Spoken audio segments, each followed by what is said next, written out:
ஏன் இயேசு கிறிஸ்து சிலுவையில் ரத்தம் சிந்தணும்? அந்த ரத்தம் நமக்கு என்ன செஞ்சிருக்கு? ஆக்கினை தீர்ப்பிலிருந்து நம்மை மீட்டெடுத்திருக்கிறது.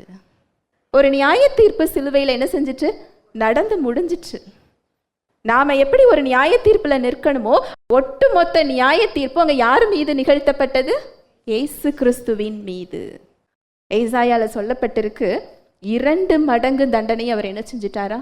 அனுபவித்து விட்டார். எருசலேமுடன் பேசி அதோடு போர் முடிந்து விட்டது என்று சொல்லுங்கள் சொல்லி ஏசாயாவுக்கு தீர்க்க தரிசனமாக என்ன செய்யப்பட்டிருக்கு? உரைக்கப்பட்டிருக்கிறது. சிலுவையில் அது நிறைவேறி விட்டது. போர் என்ன செஞ்சிட்டு முடிந்து விட்டது. அவர் என் மேல கோபமாக இல்லை, என்னை அவர் நேசிக்கிறார், அவருடைய பிள்ளையாக என்னை பார்த்து கொண்டிருக்கிறார். இதை தெரிந்து கொள்ளும் போதுதான் நிச்சயத்தோட தைரியத்தோட அவருடைய கிருபாசன தண்டைக்கு நம்மளால என்ன செய்ய முடியும்? போக முடியும்.